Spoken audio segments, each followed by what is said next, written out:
Welcome to Tea Talks, where young adult stories and church experience blend into a beautiful insight to inspire us. So grab a cup of tea, sit down, relax, and enjoy while we spill the tea.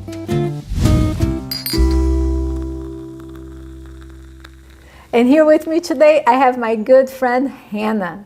Hannah, thank you so much for coming. Thank you for having me. Yes, I'm so excited to talk to you a little.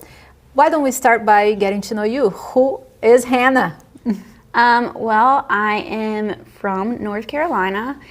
I was born and raised in North Carolina, and I'm a hairdresser. I'm married, and I have 4 fur babies, 2 dogs, and 2 cats.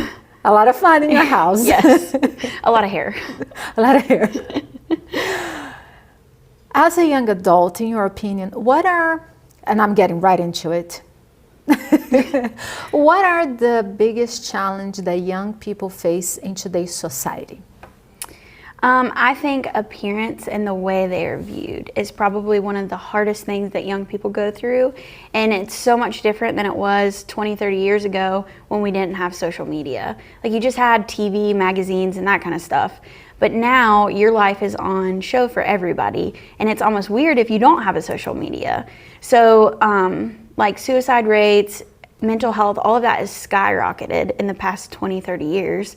And a lot of it has to do with social media and the way people view us because of our social media. Yeah, social media pretty much gave a platform to everybody. Yeah, Not just celebrities. In the past, it was just like actors and musicians. Mm-hmm. Now it's everybody has a platform. Yeah. And I think the biggest challenge is because we have the tendency of looking at the beautiful pictures and we have no idea what's happening in the background, like people show like this perfect, beautiful, happy life, mm-hmm. and the young people wants to compare their lives and it becomes very challenging. Mm-hmm. So yeah, I get it. How about your experience? Like, do you want to share a little bit of your experience with your church family? Well, do you want now or in the past? Let's start in the past. Like, okay. How was your journey growing up in the church? Okay, so growing up, I've always been in church. We changed religions a couple times, but we'd always been in church, and we used to be Baptist, and when we left the Baptist church to become the religion we are now, and like going to church on Sabbath, it was so weird, and so all those people that we once were friends with never talked to us again. So I had like childhood friends that I would have play dates with and that sort of thing, and then I never saw them again. And I will say my first experience in my home church growing up was beautiful. We walked in and we called this man Papa Bobby. That's how he introduced himself. And he ended up becoming like a grandpa figure for me.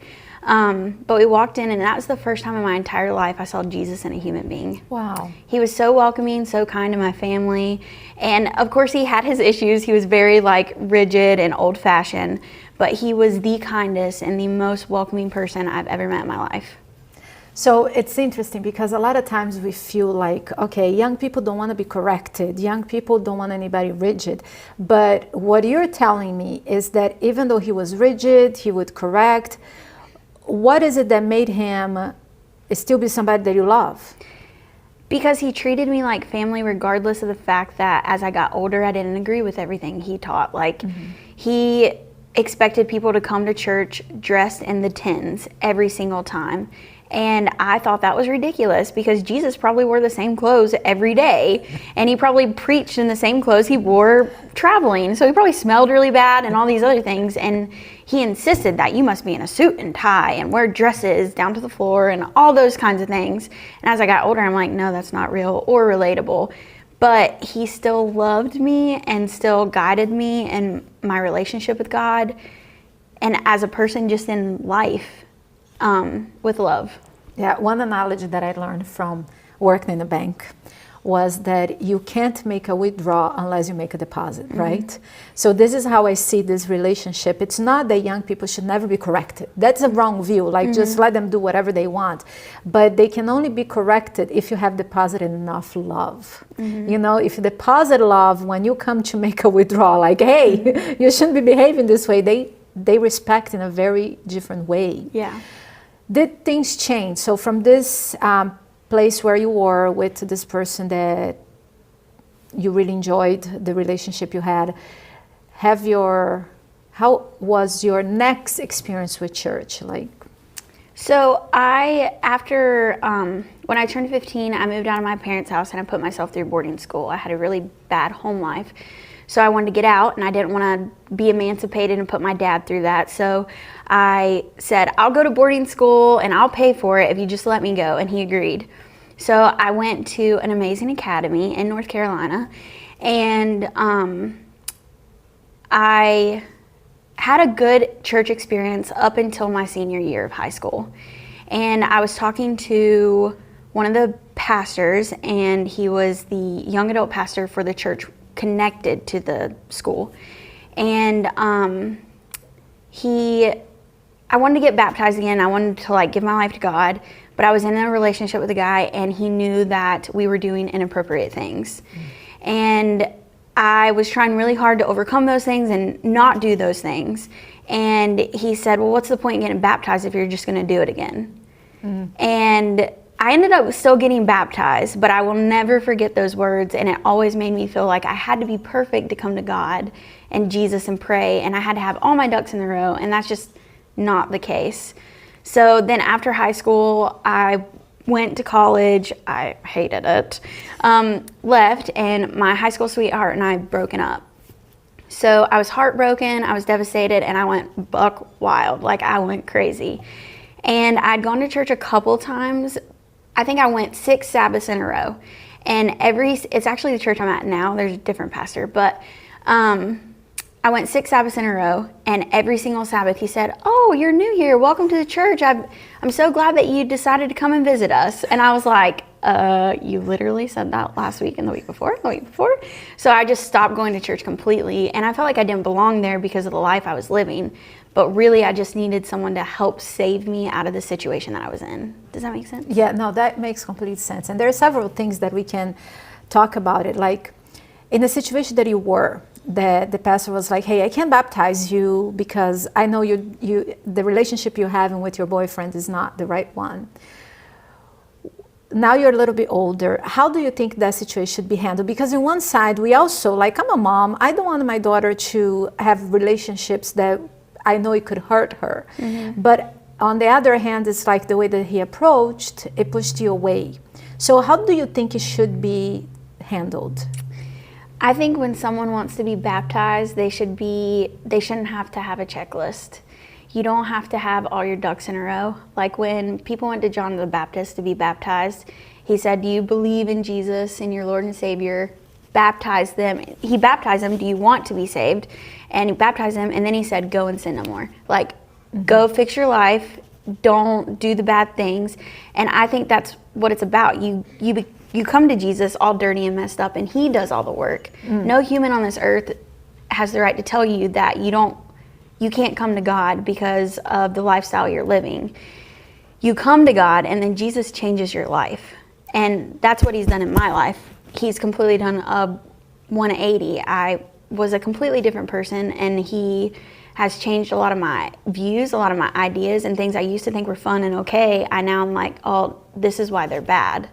So I think it's good to remember, like, if someone wants to get baptized, embrace them with open arms and accept them and love them. And then after they're baptized, you can begin the work to help mold them into who Christ wants them to be. First come to Christ, and then let Christ change what this person needs to change. Yeah. That is a lesson that I learned, including when I went to be a missionary. I was a missionary in Amazon. I don't know if I ever mentioned this to you. But I had an idea of what a Christian should look like. And when I got there, they were so different. And I wanted them, like to fit this cookie cutter that I had put in my mind of what a Christian should look like. And I appreciate God so much that he never allowed me to say those things, to verbalize, because how I thought they should dress, how I thought they should eat, how I thought they should do things were so kind of like the sins that we are seeing, that they are public. It's the one that we try to correct people, right? Mm-hmm. It's because we can see it. But there's so much more that is happening that you can see in the surface, but then those that are like you seeking to be with God, I want to be baptized, I wanted to have this life with Christ and allow Christ to do that. And sometimes, like, I was concerned with the way that the girls were dressing, or because they still ate things that they shouldn't be eating and stuff like that. And I had no idea what was happening in their house. Like, some of them were being abused by the parents, some of the wife was being abused by the husband. So sometimes we focus in the little things and we don't allow people to, hey, come to Christ, let him. Because imagine if I start telling them, hey, you shouldn't be eating meat. She's being beat up by her husband. You know, that in the priority list that God makes, that is down here, you know, and we have no idea. What were specific instances or situation where you expected empathy, but you did not receive? I think I can talk about something more recent. I don't like conflict at all. I run away from it. I will literally hide from it. I will do anything I possibly can to get away from it. I hate yelling. I hate all of it. It's like the worst thing on the planet to me. And I overthink and overanalyze, and it literally messes with my mental health. And I had someone say, like, dismiss the way I was feeling because I was wanting to step away from something. And they were like, well, there's always going to be conflict. And I was like, yes, but you're allowing a negative, toxic behavior to continue when you don't fix the conflict. When you don't say, hey, let's sit down, let's work this out, let's stop talking over here and you talking over there, let's come together, make this work. We don't have to agree, but we can work together and we can, like, come up with some kind of solution that both of us are somewhat happy. And I think for me that was hurtful because I try so hard to, like, be this happy, outgoing, loving person, but it's really hard when there's conflict because I feel like I have to be, like, hide myself, if that makes sense. Yes. Yes. How did either this experience now, more recent, or the experience when we wanted to get baptized, how those lack of empathy and understanding affected your relationship with God? When I was graduating high school, it affected a lot because I felt like I had to be perfect and I could never meet that standard, so I wanted to give up. And especially after my ex-boyfriend broke up with me, I just felt like I didn't belong in the world that we both were in before. And it was just really, really difficult. But now I have a more firm foundation with Christ. And yeah, it sucks to hear those things. And I know that in their heart, they weren't doing it to hurt me. And there's no intention behind that. And I know who Jesus was when he was here and who he is. So my relationship is just so much stronger that I feel more comfortable hearing those kinds of things and it not affecting my relationship with him, if that makes sense. How did you overcome that? Like, how did you get to where you are today? I would say a lot of prayer. It was 100% Jesus, and I don't know how else to explain it other than that. I have a lot of anxiety, so a lot of times I will overthink, and I still do that. It's not like it just goes away. But I have this peace and joy within me that he's given me. And it took me sitting down and actually reading my Bible and praying, like, God, I want to understand this. Give me what I need to hear now. And every single time I pray that, every morning, I get exactly what I need to hear. And he always comes through for me. And so I think it completely just comes down to the fact, do you want to be better? Do you want Jesus to work in your life? And if you do, just ask and you will receive. I like that. I really like that. What would you say to a young person that is struggling with the same things that you did? Like when they're trying to come to Jesus, somebody saying, hey, you're not ready, or lack of empathy. What would you say to this young person? Don't give up. Like, you are a child, a son, a daughter of Christ, and he loves you more than you can even imagine. He has a purpose for you. He has great plans for you. You are chosen by him, and no matter what anyone on this planet says about you or how they make you feel, that doesn't mean it's the truth. Just because you feel something doesn't mean it's real. Like, I can feel all day that you hate me, but at the end of the day, you probably don't hate me or care enough to even hate me. You know what I'm saying? So it's just remembering that you are a child of God and He has chosen you and picked you apart from all the others for a purpose. And hold on to that and repeat it to yourself over and over and over again. I love it. Hannah, thank you so much. You're I am welcome. Thank so you. glad we had this chance to Me talk. too. I hope we can do this again. Yes. And for those that are watching at home, thank you for joining Tea Talks. Keep stirring up the conversations and embracing the beautiful and the messiness of life. And until next time.